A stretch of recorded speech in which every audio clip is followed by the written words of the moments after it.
Jim Townsend is a former member of the Michigan legislature. He was named director of the Levin Center at Wayne Law in November of 2019. Previously, he practiced law in the Detroit office, in a Detroit law office as a member of its corporate and real estate practice group. And prior to that, again, he was represented the 26th district in the Michigan House of Representatives. Before his career in law, he was also a legislative director in the office of Representative Lowy and worked for U.S. Senator Frank Lautenberg. His private sector experiences includes working as brand manager at Ford Motor Company, and then founding and directing the Michigan Suburbs Alliance, and then leading economic development at the Detroit Metro Convention and Visitors Bureau. He graduated from the University of North Carolina at Chapel Hill with highest honors in history, earned an MBA and Master of Public Policy at the University of Michigan, and earned his Juris Doctorate at Wayne Law, where he was elected to the Order of the Coif, I believe it's pronounced. All right, so without further ado, I will give the floor to him. And again, if you need anything, please put it in the chat. Thank you. Well, good evening or good afternoon to everybody here. I am so excited to be with you today to talk about you know what we're trying to do with the Levin Center, and I know what you're really tasked with doing as teachers of social studies. So let me first thank all of you for joining in this conversation. And let me thank Mary and Brian in particular for hosting me here. And I just want to say it's really fun to be with you all. So I'm Jim Townsend. I'm the director of the Levin Center, which is an institute at Wayne State University Law School. It's based in Detroit. We also have an office in Washington, D.C. And what I'm going to do is I'm going to share my screen just to show you a couple slides to sort of navigate what I'm hoping to do with you today. And I want to say one thing at the outset, that while this is, you know, dubbed a keynote speech or something like that, I think it'll be much more fun and more kind of useful for everybody if it's more of a conversation. So I'm going to certainly talk some, but I really want to invite all of you to get involved in this conversation with me and share your thoughts, because I think that's I will benefit a lot from it, and I hope it will be good for you too. So let me share my screen, and then we'll, hopefully this will start making sense. So let's see. All right. Oops. Hold on, screen go up there. Having trouble operating my computer right now. Let's see. There we go. Okay. All right, I assume everybody can see the slides I've got in front of you there. Okay, so the title of what I wanted to get across to everybody today is this idea of fostering critical thinking, civil discourse, and civic respect. And what I want to ask you is, how can we collaborate? Excuse me, Jim, just for the record, we can't see your slides. Ah, okay, that's a problem. Let's see if we can fix that. Do you need coaching through it? Well, I shouldn't. I really shouldn't. That's a little pathetic. Okay, how about this? There we go. There. All right, great. All right, now I feel better. That makes more sense. Okay. Thank you to whoever. I'm not sure who said that, but I really appreciate your being honest with me about that. Okay, so fostering critical thinking, civil discourse, and civic respect. These are the things I'd really love to talk with you about today. And so I hope we can have a conversation about that. And this was sort of the agenda that I thought made sense. So I'm going to say a few words about Senator Levin and the mission of the Levin Center. Then I'm going to talk a bit about some information I've received about challenges that I think all of you were facing regarding misinformation that's occurring both in the classroom and outside the classroom, and how that challenges people who are teaching social studies and government and history and things like that. And I thought it'd be interesting to share with you a study that it hasn't yet been published, actually. It was presented recently, and I have some of that data, and I thought I would share with you because I think you might find it interesting.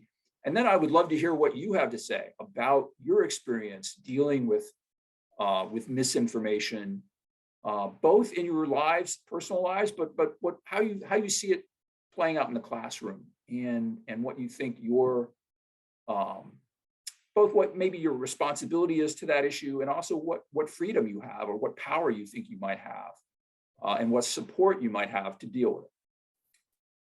Then I'm going to talk a little bit more about the Levin Center specifically, and about some of the things we're doing to address what I call truth decay. I'm not the one who made up that term, but this idea that we're kind of in a crisis in our country where almost nobody or very few people are certain about where to turn for reliable information, and the idea of truth and facts is really under assault. So I want to talk about that, and then cover briefly a concept that we're working on at the Levin Center that I have dubbed "Learning by Hearings." It's kind of a working title, and it's a project to create a curriculum that might be of use to people teaching social studies, either perhaps in high school or maybe in college, or maybe AP courses. I mean, we don't know this for sure, but the idea is to use a hearing as a way to encourage students to engage with issues, whether those are issues of history or current kind of understanding how government works, perhaps how the separation of powers work in government. And we think that a legislative hearing, sort of a fact-finding exercise in a hearing, or an investigation that leads to a hearing, is a really ideal way to get at these issues of critical thinking, civil discourse, and civic respect. So that's what I was hoping to have a chat with you about. I not only want to talk about this learning by hearings idea, but I want your feedback about it, and maybe some of your instruction about how we might go about getting that in the hands of social studies teachers. So I hope that sounds like a pretty good plan. To start off, I'm going to turn it back over to Mary for a moment, who's going to play a video about the Levin Center that actually is not even yet for public consumption. It's still kind of a rough cut, but it's a pretty good depiction of, I'm going to stop sharing my screen. It's a pretty good depiction of what we do, at least a portion of what we do, and hopefully you'll enjoy it. It lasts about 5 minutes.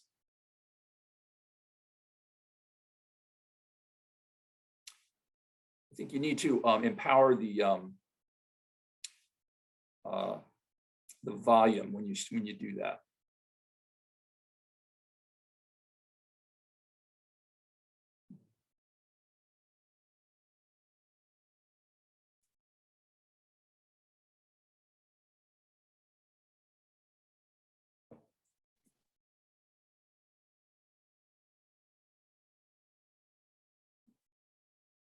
Hold on, sorry guys. Let me try again. We're living in an era when the public has really lost its faith in the system. We're living in a time right now where some politicians think that they can engage in one outlandish statement after another. One only need open the daily newspaper to see endless discussions about fake news, and democracy is at risk.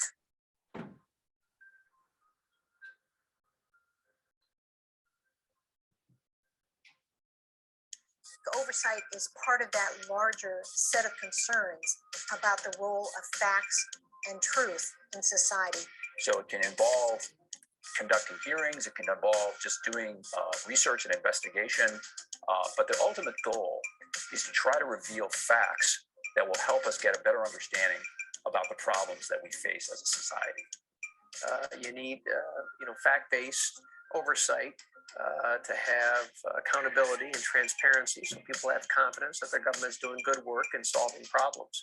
And eventually, when the daylight is shed on all of that oversight and the process it took to get there, then we indeed have honest, straightforward accountability. And that's the point. That's what allows us, the citizens, to trust our government.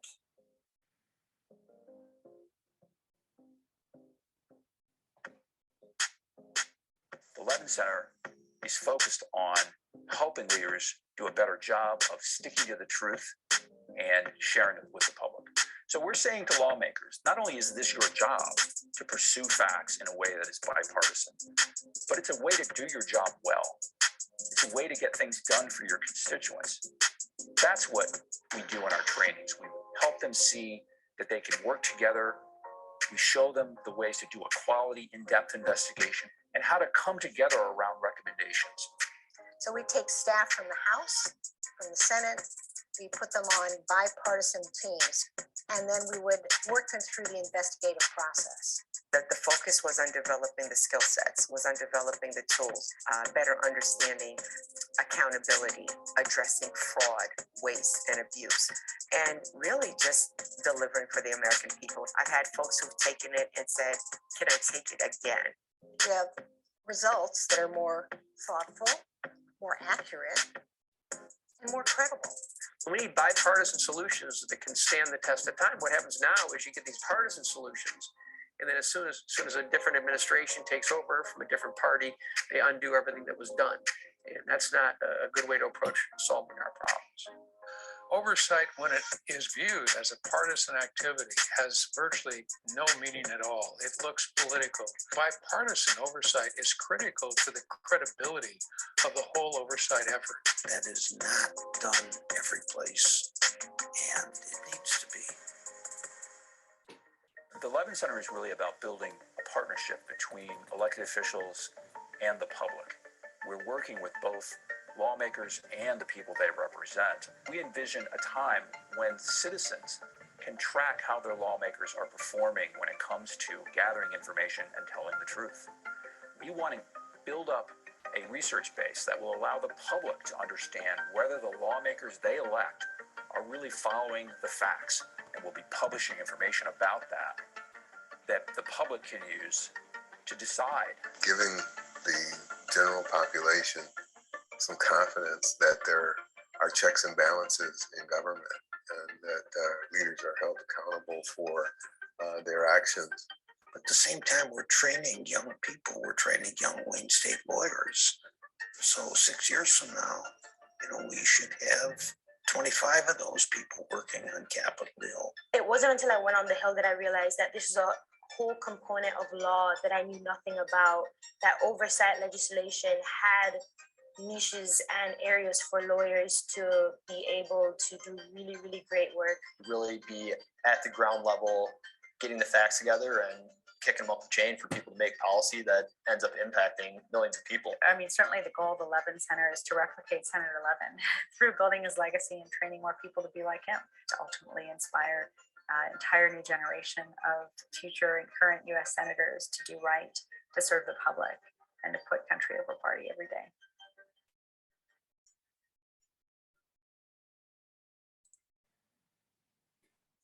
Okay, well, I hope that was instructive to give you a rough idea of what the Levin Center is all about. I'll have a little more to say about that in a moment, but I am going to go back to my screen for a second and share, and then you'll see my face again.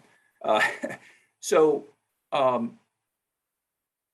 want to talk about this issue of misinformation in the classroom and what we're finding in and outside of the classroom.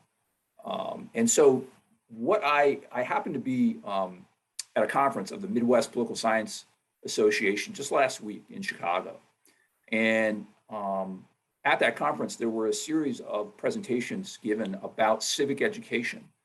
And one of the papers that was presented was from a group from Georgetown University who had done research, survey research, talking to high school teachers, social studies teachers, teachers who are teaching civics and related topics, as well as probably, I think, a broader spectrum of teachers as well. And one of the things that they were surveyed about was this issue of misinformation. And what the surveys found was that teachers take the issue very seriously. Not everybody, of course, but the majority of teachers take the issue very seriously, both in terms of what's going on outside, in the world, but also inside their classrooms, and the effect that it's having on students and on their ability to learn. And and their ability to ultimately become good citizens. And the findings also uncovered that a definite majority of teachers, and this cut across, all kinds of classrooms, all kinds of schools and school districts, public and private schools, and teachers of various experience levels. And all of them had a feeling that that this was a serious concern, and it was something they could do something about. Now, teachers with more experience tended to be more confident about that, and tended to be more inclined to want to do something about it and feel that they could. But even teachers, kind of across the board, felt that they had tools at their disposal, and that they would have support from their administration, from the people in the hierarchy in the school, to try to do something about misinformation, and to try to help students deal with the information environment that we find ourselves in. Now, this wasn't uniform. This doesn't mean that every teacher thought that, or every teacher felt that they had a free hand, to try to do something about these issues. But it was, I thought, a pretty powerful statement that something can be done. And so the material from Georgetown I can share. It's a draft, so but it was presented publicly at this conference. So if people would like to gain access to that, I can share a copy of that. I don't have it as a link, otherwise I would put it in the chat right now. But Mary, if that's something that people might want to see, I think there's certainly no problem with sharing this information. It's draft, and it's the finished article hasn't been completed, but you might find it interesting nonetheless. So I wanted to turn to this issue of misinformation in the classroom, and just for starters, kind of get your experience and see if there are members of the, and I'm going to go off and stop sharing my screen.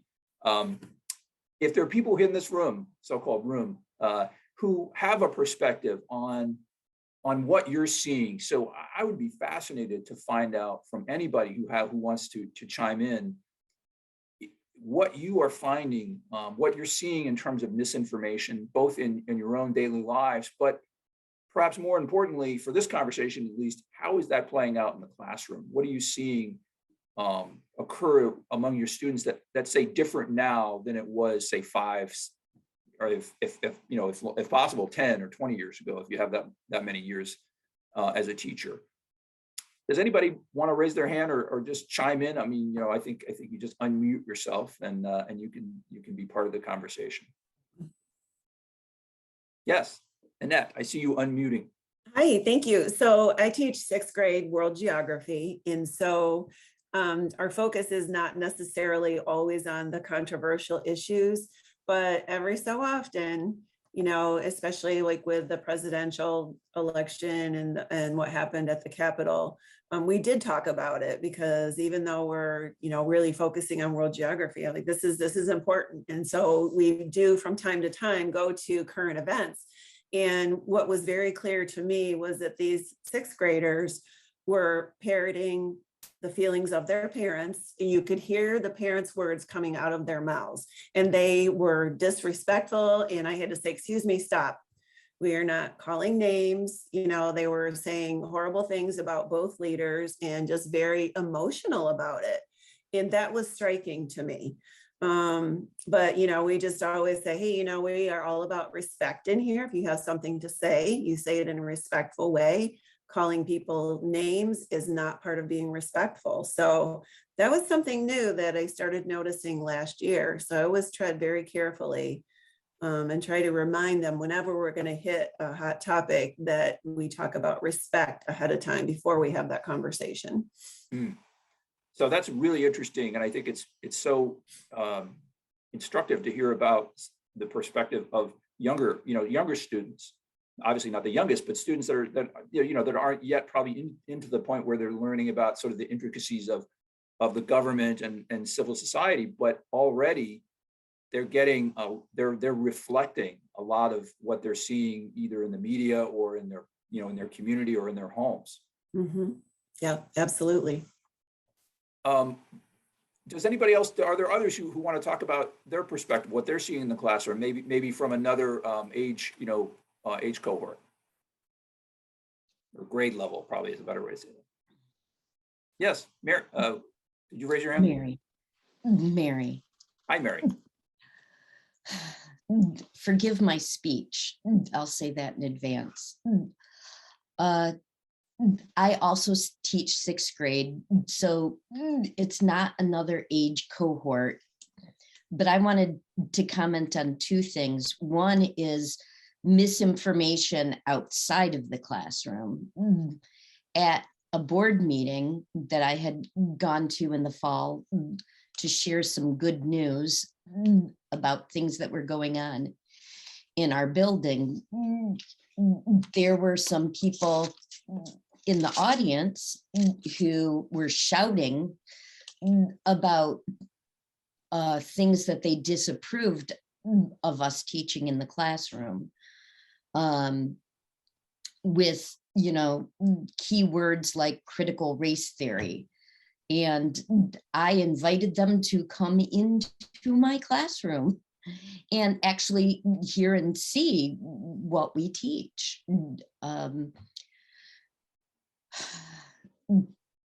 But the other thing that I wanted to, so that's misinformation outside of the classroom.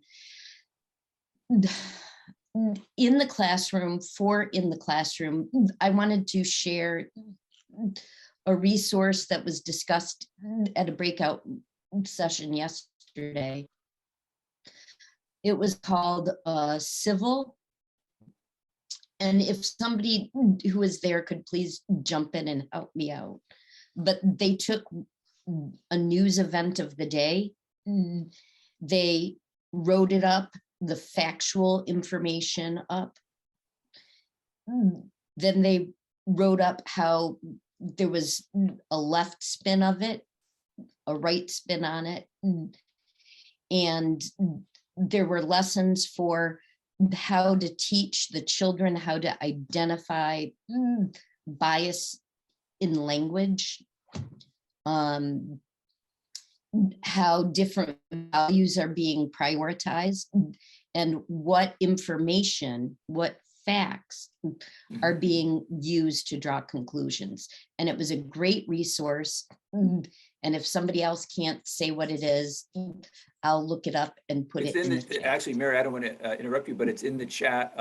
Annette, Civil media. Civil media was what has been shared. Well, that's really, I appreciate your sharing that so much, because what both of you are touching on is something else that's been discussed in the political science literature. And it has to do with a gap in the literature. There is a lot of study, a lot of scholarly research has been done about what's called tolerance, civil tolerance, or various forms of tolerance, civic tolerance. But what's not often researched, and there is a real need to do more to understand how it can be, why it disappears or why it goes down, and what can be done to restore it. And that is civic respect, or civil, I think it's civic respect is kind of the term they use. And the distinction is that it's one thing to tolerate people, knowing that they might have different views and that those different views exist in society. That's toleration, right? Somebody who's intolerant would want to stamp out those views or would want to silence those views. So when somebody who's being intolerant is calling for censorship, really bad things, right? Things that I think hopefully many Americans, if not all Americans, don't countenance, the idea that we would silence people because of their views. But we have to go farther than that. And what you're saying is that we're seeing in the classroom that there's been a loss of civic respect. And respect in this political science literature, or at least what little exists, focuses more not just on being nice or respectful in the way we often think of it, meaning, I'm not going to be rude to somebody, I'm not going to cut them off. But civic respect actually also means a willingness to engage with people, to talk with them, or maybe read something, at a minimum, at least read something that comes from an alternative point of view that you don't share, a point of view that might conflict with your point of view, or to actually, engage and talk with somebody.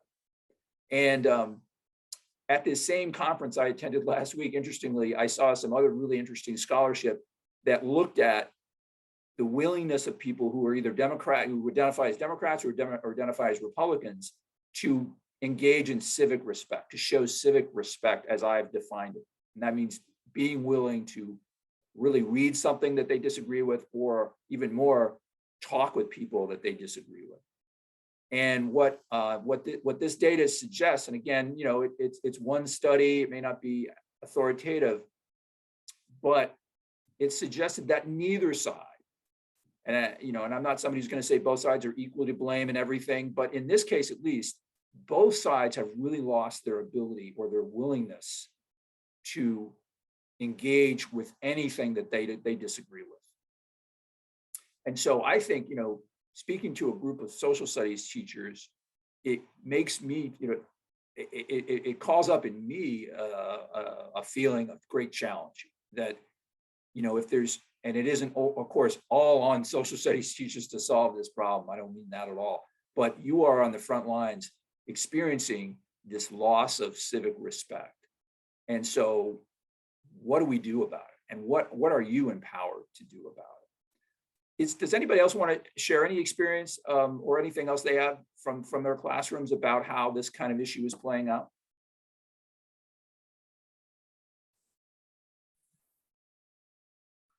Okay, it says E. Kreutz, is that how you say?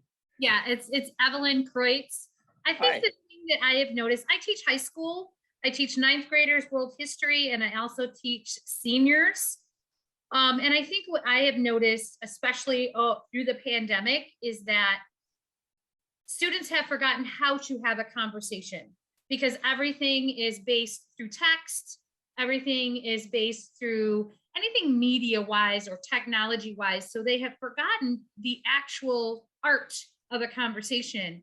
And I have talked with my students about that this year. We've spent time on how do we communicate with each other? How do we do that respectfully? How do we do that by honoring everyone's viewpoint? And I think the biggest part of that has been they just, a lot of times, even when I get homework turned in, they do that tech talk. So they have really forgotten how to have a real conversation. And I remind them, I said, if we're talking through technology or through media, we can say things and not really take responsibility for that. I said, because we're not looking at someone face to face.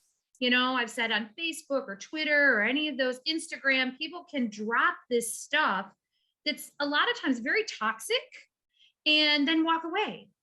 I said, but when you have that conversation, that same conversation with someone face to face, my assumption is you're not going to have that conversation the same way.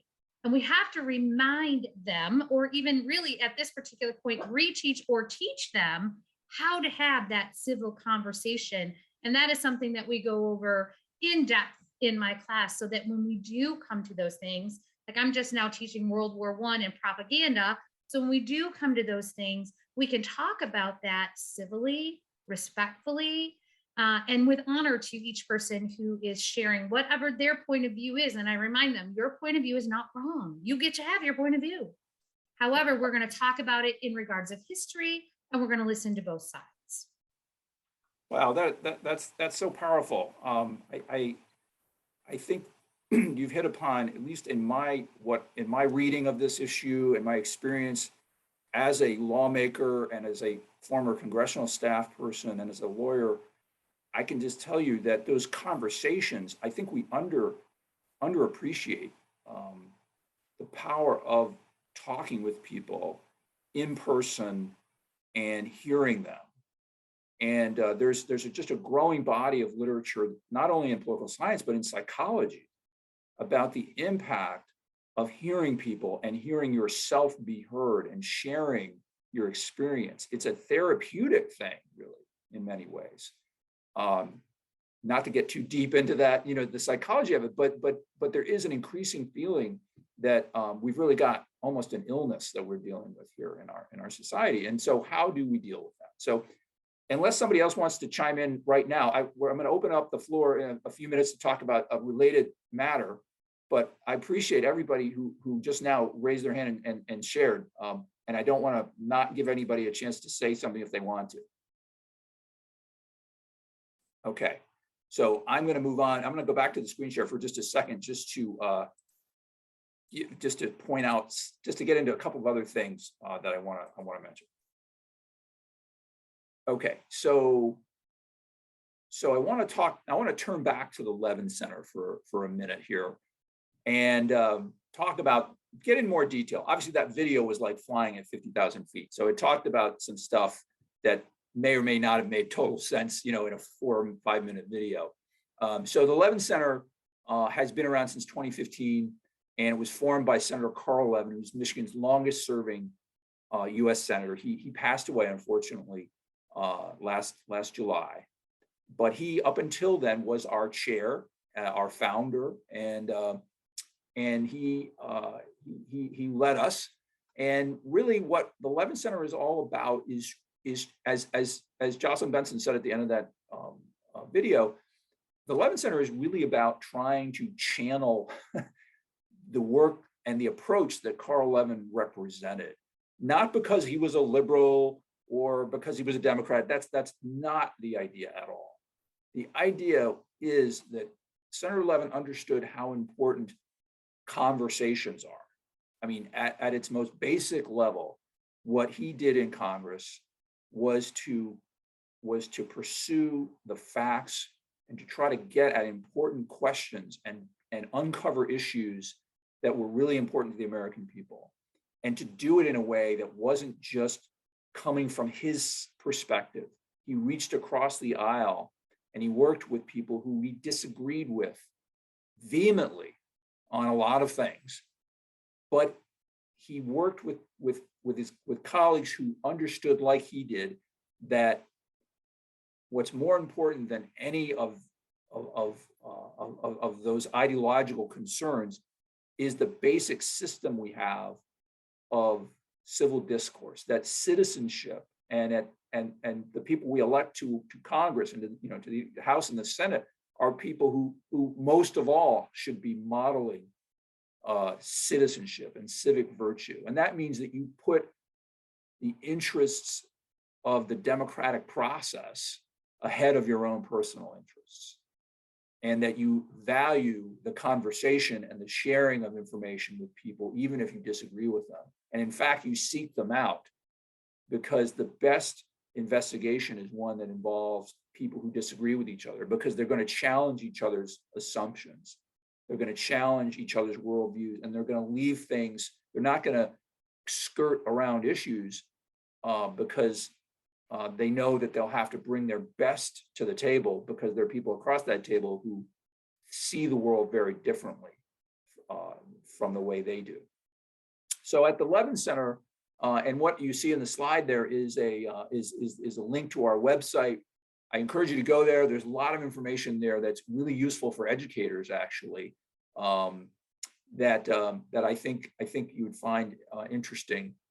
But a quick summary about what we do. So we do a lot of training, workshops, and other trainings to try to encourage both elected lawmakers and their staff people to do in-depth, fact-based, and bipartisan investigations and fact-finding missions. We do that in Congress, in Washington. We do it in state legislatures all over the country, and occasionally we will do this in overseas parliaments. We also do a lot of research on the process of legislative fact-finding, how it works, what the legal and constitutional bases of it are. In other words, why is Congress allowed to do what it does when it comes to investigations? Why can either the Congress or state legislatures subpoena people to gather information, to compel information? Why are they allowed to do that, and under what circumstances? We also deal with that in well, I'll mention something else about that in a moment. we also develop and find data that can be useful for researchers on these questions. And we're building a database, a series of databases that will encourage research in this space. We engage in a lot of commentary. So we hold, we write a lot of op-ed pieces and do other kinds of media to talk about the need for a fact-based democracy, for a fact-based society. And sometimes we are involved intervening in litigation when somebody tries to challenge the legitimacy of legislative oversight. And then lastly, but very importantly, we are engaged with civic education through a partnership that we have formed with the YMCA's Youth and Government Program. And this started about 4 years ago here in Michigan with Michigan's Youth and Government Program, which is a YMCA-led model legislature that convenes in Lansing. Many of you are probably familiar with that program. And we have been supplying as I said, for the last 4 years now, a model oversight hearing experience. Essentially, we develop scenarios, role summaries and press releases and information that students can use to role play an investigative hearing in the legislature. And it's been a really well-received new initiative that now isn't so new. And we are now beginning to do that work in other states, in Florida, in North Carolina, and before long in several other states. And it's just a great example of what we were really talking about a moment ago, which is the importance of giving students practice in talking about issues, in listening to people explain and talk about their take on the facts and their take on an issue. And the neat thing is that a hearing, a legislative investigative hearing, we have found is a really great way to enable students to have that experience in a safe environment, you know, in an environment where they can feel confident and you know, safe to do these things and engage in this and learn these skills. So as an extension of that idea, we have started to think about how it might be possible to take this essential, the sort of kernel of this idea, which is that a hearing can be a really great learning vehicle. And we are exploring now whether we might be able to create a curriculum or a module that educators might be able to use in the classroom or in an enrichment setting. You know, we haven't worked all the details out by any means, but I've dubbed this learning by hearings.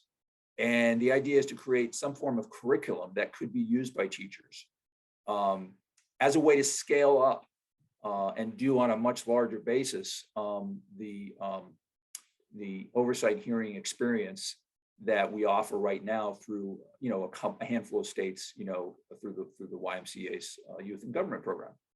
So I have a series of questions, and we are, you know, working on this and looking into it. But I feel so privileged to have with me a group of social studies teachers who are every day, you know, engaging with these issues with students. We don't know, you know, we think this is well targeted at high school students. We think it may be something that might work really well with students taking an AP class, but maybe not necessarily. And we also think it might work in an undergraduate college setting for, you know, students who are taking entry, you know, sort of beginning level government classes or history classes. So I'd love to get some of your thoughts about you know, where it fits in that you know, where it might work, and then also, you know, how would this, if we were to bring this to your school district, let's say, how would that work? Do you have some advice for us or some thoughts about how something like that might work? And then finally, we know that teacher training and professional development is awfully important. And we wonder whether, obviously, teacher training or a component that supports teachers would need to be an aspect of this curriculum. And we'd love any feedback that you have about that. So I'm going to stop sharing the screen. And I'd love anybody's thoughts or feedback about what I've just mentioned.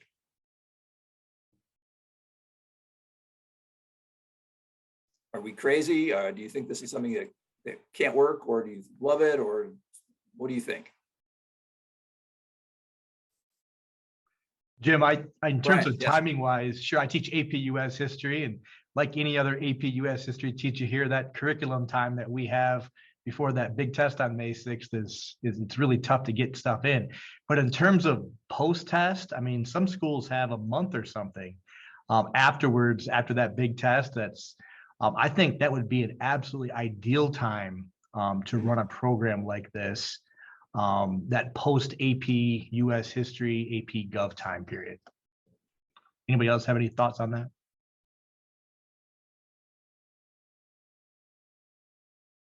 I see, was it Ellie Kreutz? I butchered your first name. I know, I don't know how my first name did get on there. It's Evelyn Kreutz. Evelyn.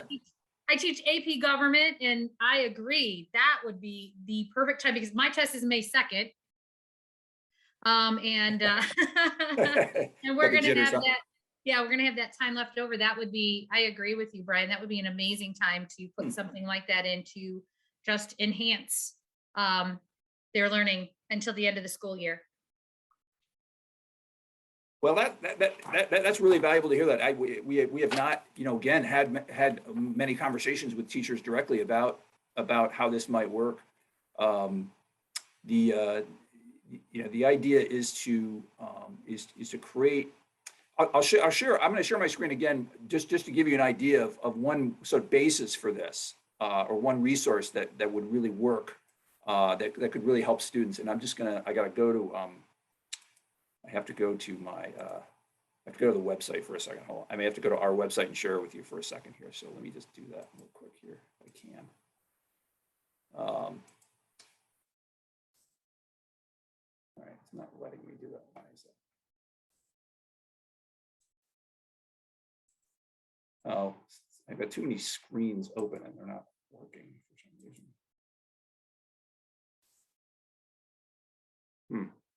Well, what I was going to show you all was the Levin Center's website, because it has a program. We have created a series of what we call portraits and oversight. And what these are historical summaries of very important congressional investigations. And most people don't know, I would say, that Congress has been conducting very impactful investigations since 1792. The first congressional investigation was conducted in 1792, and ever since, at important periods of our history, Congress has done really important investigations where facts were uncovered that really changed history. So an example of that would be the investigations that were done right after the Civil War, into how the Civil War was conducted. And then shortly after that, there was a very important congressional investigation in 1872 into the Ku Klux Klan, which had only recently formed. And there were 2 congressional investigations to try to gather facts about this horrible organization that had grown up in the aftermath of the Civil War. And what's really instructive about it is when you study that investigation, and it's on our website under this thing called Portraits and Oversight, which I'll put in the chat as soon as, maybe Mary, could you do that for me? Because I'm having trouble finding it, like getting out of my system, but can you go to our Portraits and Oversight and post it on the in the chat? Yep, already done. Thank you for doing that. I'm in that computer. So what it shows is not only that very, very important information was brought forward about this terrorist organization, but it also shows that there was an enormous resistance to that fact being accepted, and that there were many, many members of Congress from the South who denied the existence of the Ku Klux Klan and created kind of a whole alternative reality about what was really going on. And they blamed any violence that was taking place was the fault of northern agitators and the federal government. Does that sound a little familiar to anybody? Raise your hand if that sounds familiar to you. So the point of this is that over the course of, more than 200 years, we have been doing investigations, legislative investigations that have really uncovered important information. And they're really kind of a mirror on our politics and on our society. And the neat thing about the experience of planning a hearing or doing sort of the role playing of the participants in it in a legislative hearing, whether you're the chair of the hearing or you're a witness or you're maybe a staff person or you're the media, you can role play being a member of the media covering the hearing, is that you get to share these perspectives and be somebody in the mix of talking about important issues or historical issues, because you can obviously recreate the hearings about, the Watergate hearings. We're coming up on the 50th anniversary of the Watergate break-in, which was in 1972. Those were incredibly impactful hearings.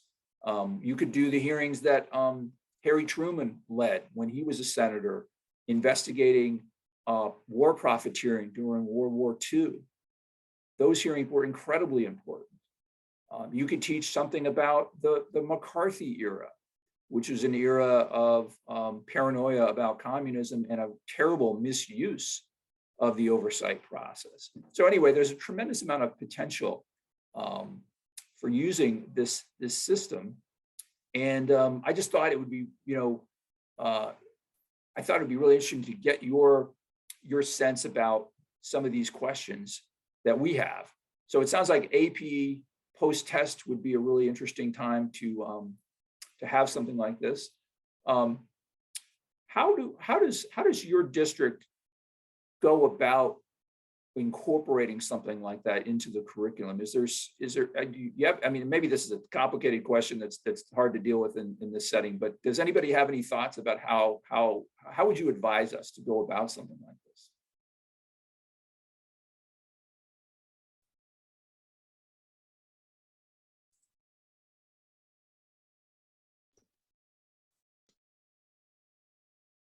Well, if nobody has any thoughts, we can maybe chat offline with anybody who wants to think about it. The other thing I wanted to ask was just about teacher training. We know that it's awfully important that teachers get resources because of how busy you are, how much pressure you're under to deliver the curriculum that you're supposed to deliver and meet a lot of metrics and so on.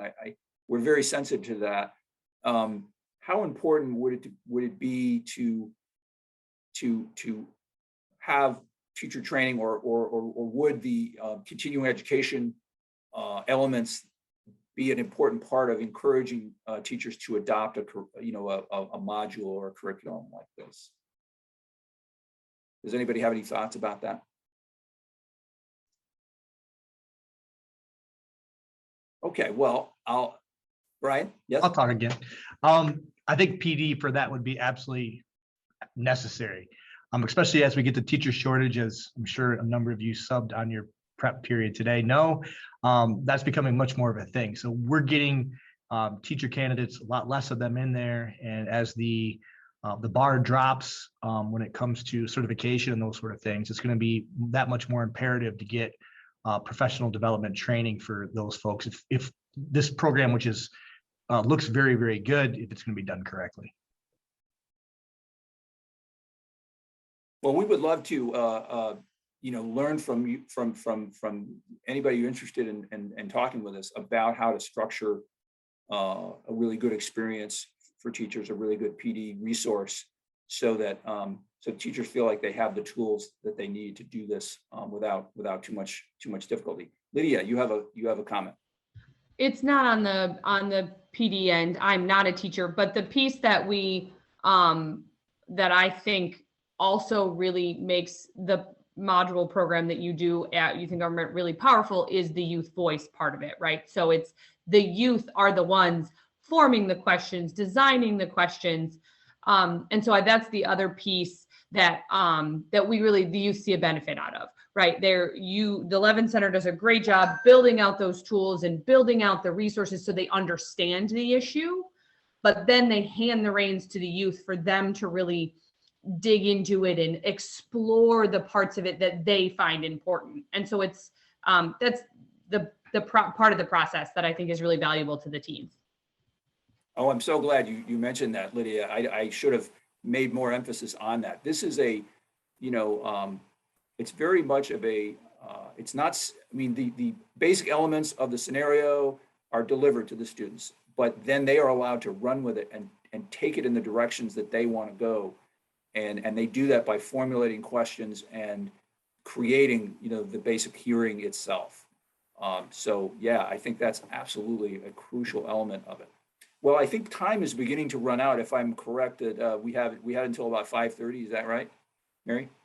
Yes. Well, I've really enjoyed this conversation. I hope it has been interesting to everybody here. I just want to say how privileged I feel to just have this chance to share what we do at the Levin Center with such an important group of people. And please, take advantage of our resources. The Portraits and Oversight, I think in particular, could be interesting sources of information for any of you who are teaching, teaching about U.S. history and civics and government. And I can't thank you enough for the advice and thoughts that you provided about, these basic challenges that we have. How do we encourage critical thinking in the population, starting with our students? How can we foster civil discourse and civic respect so that our democracy can survive and thrive? And it's never been more important what you do every single day. And I want you to know that people, at least where I sit, appreciate that. And we want to do everything we can to help you.